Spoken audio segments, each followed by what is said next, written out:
Assalamualaikum warahmatullahi wabarakatuh. Perkenalkan, saya Jenny Melani Putri dengan NIM 230366022 dengan Prodi Kimia NK. Pada kesempatan kali ini, saya akan mempresentasikan materi mengenai kromatografi ion dan kolom. Terima kasih telah meluangkan waktu untuk menyimak video ini. Saya harap setelah menyaksikan presentasi ini, kita semua dapat lebih memahami materi tentang kromatografi ion dan kolom ini. Baiklah, langsung saja kita masuk kepada materi yang pertama, yaitu tentang kromatografi ion atau ion kromatografi, yang disingkat menjadi IC. Kromatografi ion ini adalah salah satu teknik dalam kromatografi cair yang digunakan untuk memisahkan dan menganalisis ion-ion dalam larutan, baik itu ion anorganik maupun organik. Metode ini bekerja berdasarkan interaksi elektrostatik antara ion dalam sampel dengan fase diam bermuatan yang terdapat dalam kolom kromatografi. Metode ini sangat populer di berbagai bidang analisis kimia karena memiliki sensitivitas yang tinggi, akurasi kuantitatif baik, serta kemampuan untuk memisahkan berbagai jenis ion dalam satu kali injeksi. Sejarahnya yaitu pada tahun 1903 ditemukan oleh Michael Deswit. Dia menemukan teknik kromatografi kolom untuk memisahkan pigmen tumbuhan. Dan ini merupakan dasar dari semua jenis kromatografi modern. Lalu selanjutnya pada tahun 1950 sampai 1960, perkembangan kromatografi cair dan teknik pemisahan ionik. Ini munculnya penukar ion sebagai media fase diam. Lalu selanjutnya pada tahun 1975, Small, Steve, dan Bowman itu resmi memperkenalkan kromatografi ion dan menggabungkan kolom penukar ion dan detektor konduktivitas. Inovasinya itu penggunaan kolom penekar atau supresor untuk meningkatkan sensitivitas. Lalu pada tahun 1980 sampai sekarang digunakan luas dalam analisis air, pangan, farmasi, lingkungan, dan dilengkapi dengan teknologi otomatisasi dan deteksi canggih. Selanjutnya jenis sampel dan eluennya. Jenis sampel yang bisa digunakan yaitu air, termasuk air minum, air limbah, air permukaan, dan air panas bumi. Lalu ada senyawa anorganik, lalu selanjutnya senyawa organik yang bermuatan seperti asam amino, asam nukleat, peptida, dan obat-obatan tertentu. Jenis eluen yang digunakan yaitu yang pertama untuk pemisahan anion itu natrium hidroksida atau NaOH dan campuran natrium karbonat atau bikarbonat. Lalu untuk pemisahan kation itu digunakan asam metasulfonat dan asam nitrat encer atau asam asetat.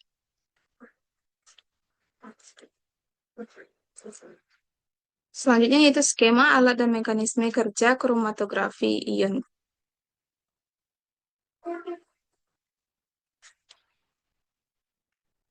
Proses kerja kromatografi ion secara garis besar melibatkan beberapa tahap, yaitu yang dimulai dari pemompaan fase gerak hingga pengolahan data hasil deteksi.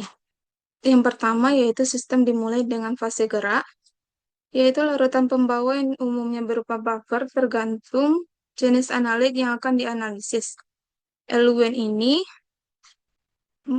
ini dipompa menggunakan pompa tekanan tinggi agar dapat mengalir stabil dan konsisten ke seluruh sistem. Selanjutnya terdapat opsi eluen generator, yaitu alat tambahan yang dapat menghasilkan eluen secara otomatis dan presisi tanpa perlu dipersiapkan secara manual. Setelah itu, eluen mengalir ke katup injeksi, di mana sampel akan dimasukkan ke dalam sistem. Proses ini sering dilakukan secara otomatis oleh perangkat autosampler, yang memungkinkan injeksi berulang secara efisiensi dan presisi. Selanjutnya, sampel yang terbawa oleh eluen kemudian dialirkan menuju kolom kromatografi, yang merupakan tempat terjadinya pemisahan utama.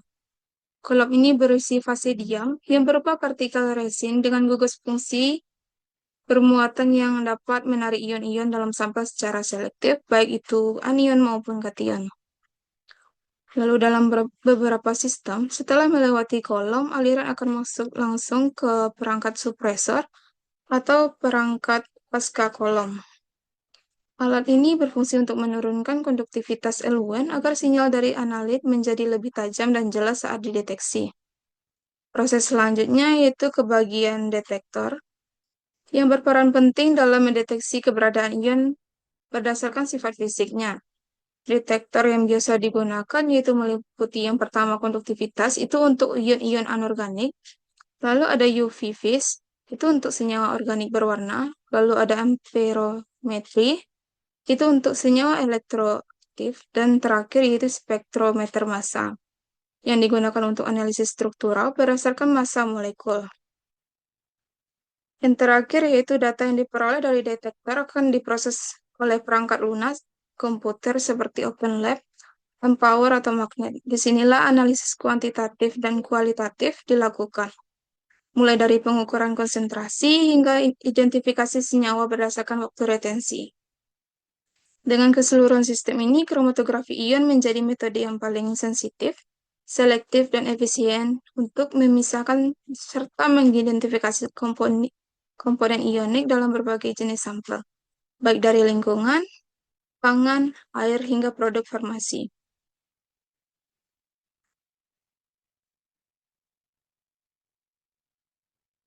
Prinsip dasar kerja kromatografi ion ini yaitu pemisahan ion berdasarkan interaksi elektrostatik antara ion dalam larutan sampel dan gugus aktif bermuatan di dalam resin penukar ion. Terdapat dua jenis pertukaran ion. Yang pertama yaitu cation exchange kromatografi. Itu menggunakan resin bermuatan negatif yang menangkap ion positif atau kation.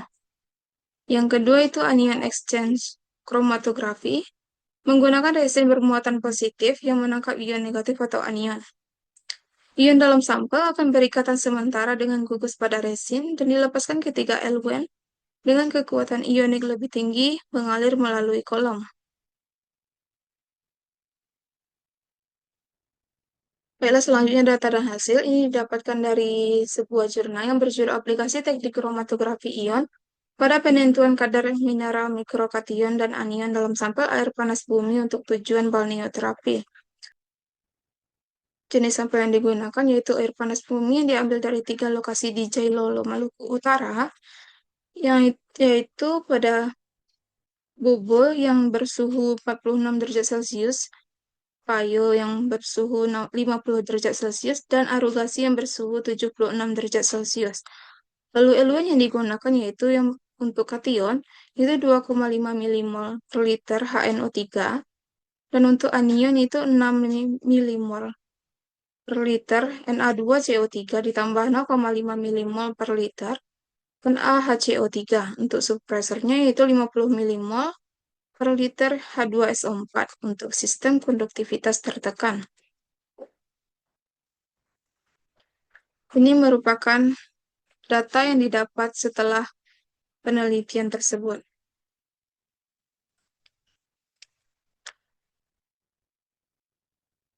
Teknik kromatografi ini berhasil memisahkan dan mengukur 7 kation dan 7 anion dalam air panas bumi. Lokasi arugasi yang memiliki suhu tertinggi 76 derajat Celcius menghasilkan total kandungan mineral tertinggi, yaitu 607,8 mg per liter. Dan ion SO4 2-min, Mg2+, dan Cr2+, yang merupakan yang paling dominan dan paling penting untuk terapi kesehatan kulit dan metabolisme tubuh.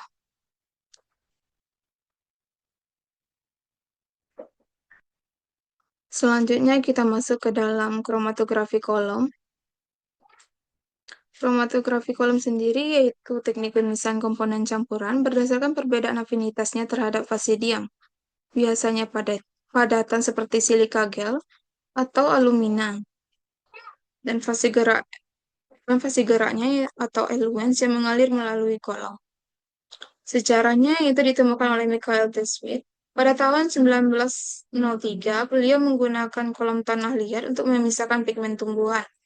Teknik ini berkembang pada pertengahan abad ke-20 dengan munculnya media silika dan alumina berukuran partikel seragam untuk pemisahan yang lebih sempurna. Jenis sampel dan eluennya itu yang pertama sampelnya itu ada senyawa organik, misalnya zat warna, senyawa hasil sintetis organik, lalu ada protein, peptida, asam nukleat, dan ada ion logam, karbohidrat, dan senyawa biokimia lainnya. Lalu pada eluennya atau fase gerak, yaitu ada pelarut murni, misalnya heksana, etil asetat, atau metanol. Lalu ada buffer untuk sampel protein atau biomolekul. Lalu pada pemilihan eluen ini didasarkan pada polaritas dan kemampuan memisahkan komponen campuran.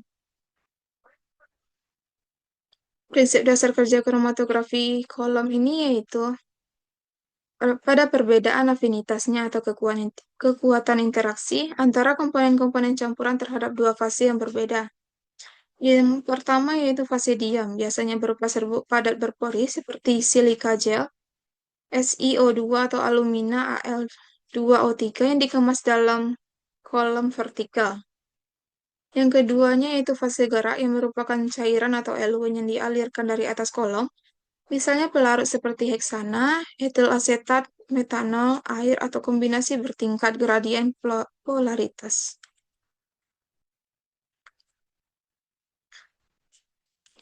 Ini merupakan diagram proses kromatografi kolom.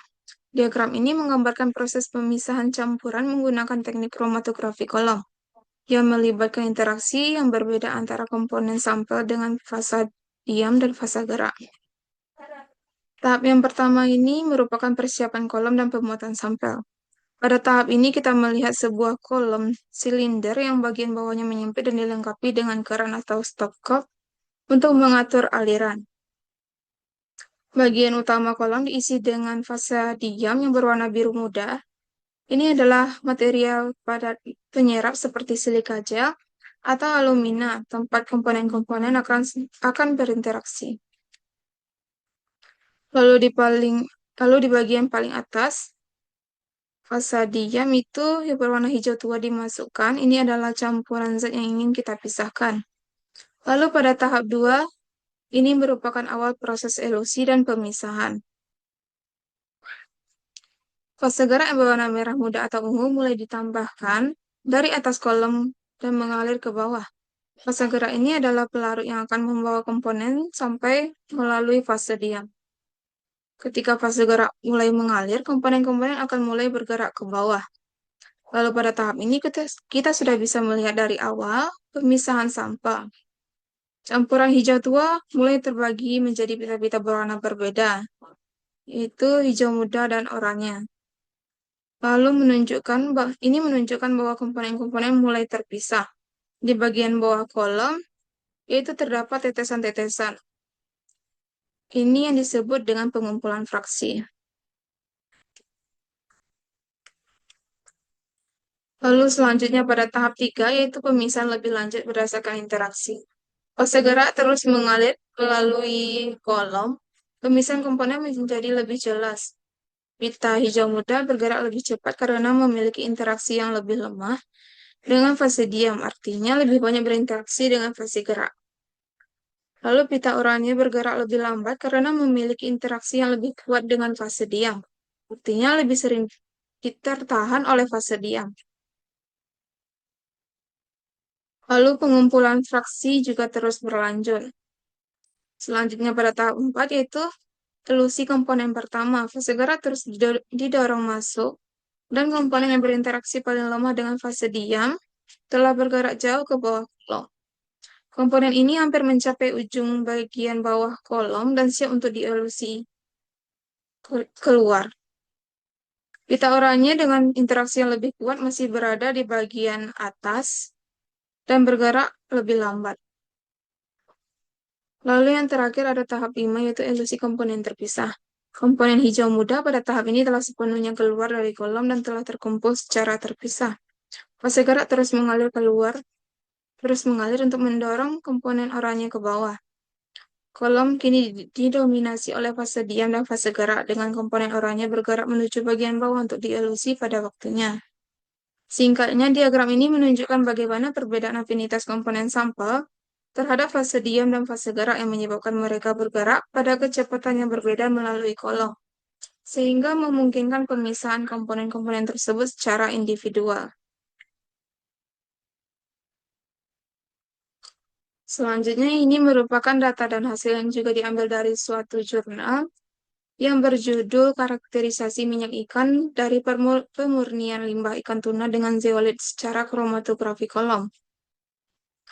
Jenis sampel dan elemen yang digunakan yaitu sampelnya minyak ikan dari limbah isi rongga perut ikan tuna, dan elemennya yaitu kloroform, lalu fase diamnya zeolit alam. Dan pada tabel 1 ini merupakan hasil uji kualitas minyak ikan tuna. Minyak ikan sebelum pemurnian berwarna coklat kehitaman dan berbau amis menyengat. Setelah pemurnian, warnanya berubah menjadi coklat kekuningan dan baunya tidak menyengat. Perubahan warna dan bau ini menunjukkan keberhasilan pemurnian menggunakan zeolit alam sebagai adsorben. Lalu, rendemen minyak ikan sebelum pemurnian sebesar 4,73% dan minyak sesudah pemurnian yaitu 2,34%. Itu terjadi penurunan dan menunjukkan bahwa proses pemurnian menghilangkan sejumlah komponen yang tidak diinginkan. Lalu pada kadar air minyak ikan menurun dari 3,36% menjadi 1,34%. Penurunan ini meningkatkan kualitas minyak karena air dapat mempercepat degradasi.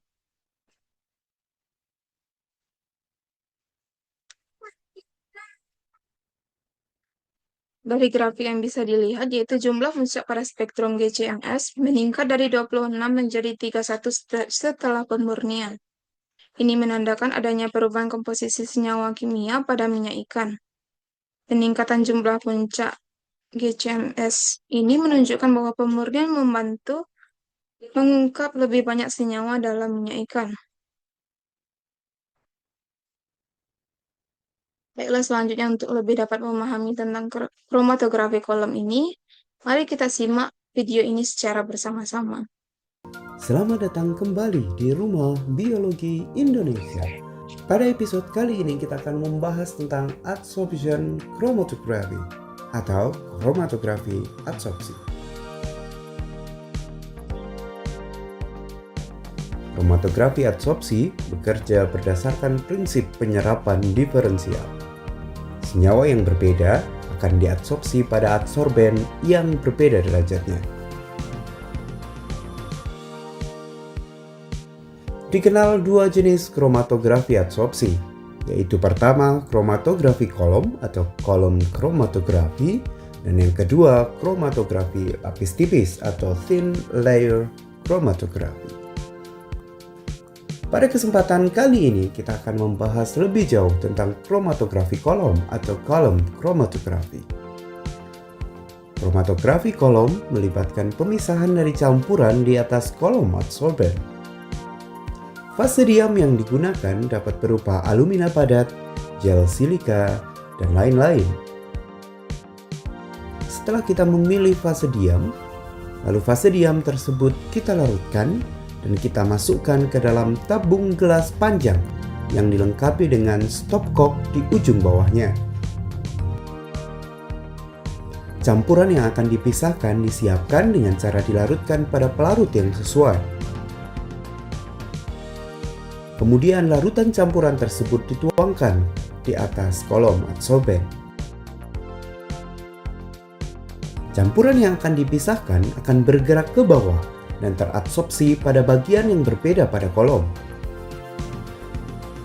Senyawa yang paling mudah diserap akan tertahan di dekat bagian atas dan senyawa lainnya akan turun dengan berbagai jarak di kolom, sehingga menghasilkan pemisahan yang sempurna. Senyawa yang telah diadsorpsi kemudian dielusi dengan rangkaian pelarut yang disebut solvent.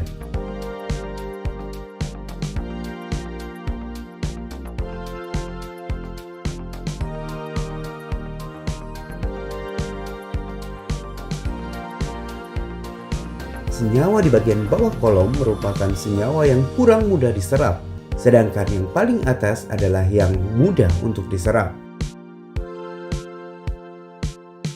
Setiap senyawa kemudian dikumpulkan pada tabung yang berbeda.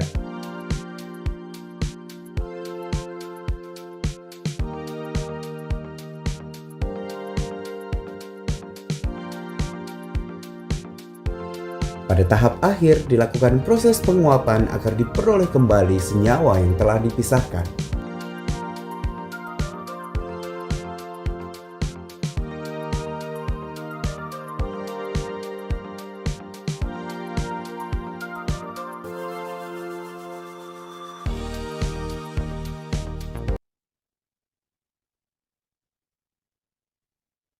Baiklah, sekian yang dapat saya sampaikan mengenai materi tentang fotografi ion dan kolom ini. Mohon maaf apabila ada kesalahan atau kekurangan. Dan terima kasih telah menyimak video presentasi ini hingga akhir. Semoga penjelasan saya bermanfaat dan menambah pengetahuan lebih tentang kromatografi ion dan kolom ini. Sekian, saya sudahi dengan Assalamualaikum warahmatullahi wabarakatuh.